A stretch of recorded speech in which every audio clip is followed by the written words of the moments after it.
dayus.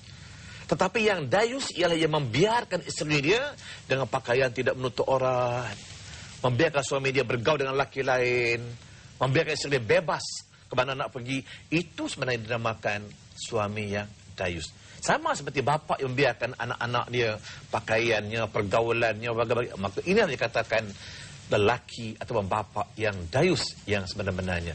Bila mereka termasuk golongan dayus, ingat, mereka takkan dapat masuk syurga. Bahkan Allah takkan pandang mereka dari kebakti. Begitu hinanya kedudukan atau status orang-orang yang termasuk dalam pengertian dayus. Maka sebab itulah pertama sekali, tuan-tuan kita perlu faham siapa sebenarnya orang yang dayus. Tak mesti suami saja. Bahkan kadang bapa pun dayus. Dan yang kedua, begitu hinanya, kejinya orang-orang terlibat dalam dayus ini, sehingga mereka tak berada syurga dan Allah takkan pandang mereka pada hari kiamat. Ini pengertian awal sudah posisi. Ya, terima kasih Datuk. Alhamdulillah. Jelas tuan-tuan perempuan tentang apakah itu dayus, siapakah dayus sebenarnya, dan apakah ciri-ciri menyebabkan seseorang suami ataupun bapa menjadi seorang yang dayus yang tak akan masuk syurga. Barangkali Ustaz Ruslan, kalau kita lihat, memang tugas suami, tugas bapa, bimbing isteri dan bimbing anak-anak dengan penuh kasih sayang, nak jaga anak isteri ni. Tapi kadang-kadang terlebih kasih sayangnya Ustaz Ruslan. Sampai kadang-kadang kita lihat dia sayang kat isteri dia, dia beli pakaian untuk isterinya yang ketat, yang nampak pusat, kan? Beli pula untuk anak perempuan yang ketat, nampak punggung. Sekarang ni trend nampak punggung Ustaz. Ya, kata punggung Ustaz pula. Nampak macam-macam lah, ya.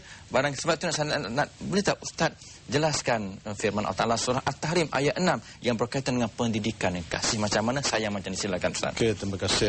Assalamualaikum warahmatullahi wabarakatuh. Alhamdulillah wa bihi nasta'in wassalatu wassalamu ala rasulil amin wa ala alihi wa ashabihi ajma'in, amma ba'd.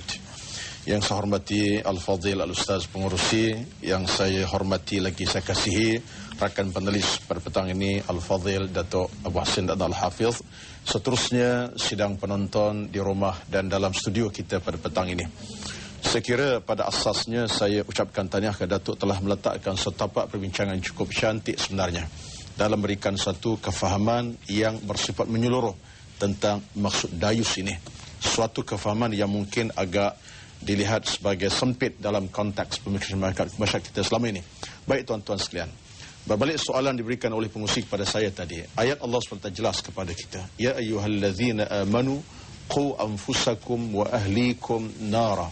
Surah At-Tahrim ayat yang ke-6, yang bermaksud, wahai orang-orang beriman, peliharalah, jagalah ahli keluarga kamu daripada percikan dan sambaran api neraka yang bernyala-nyala.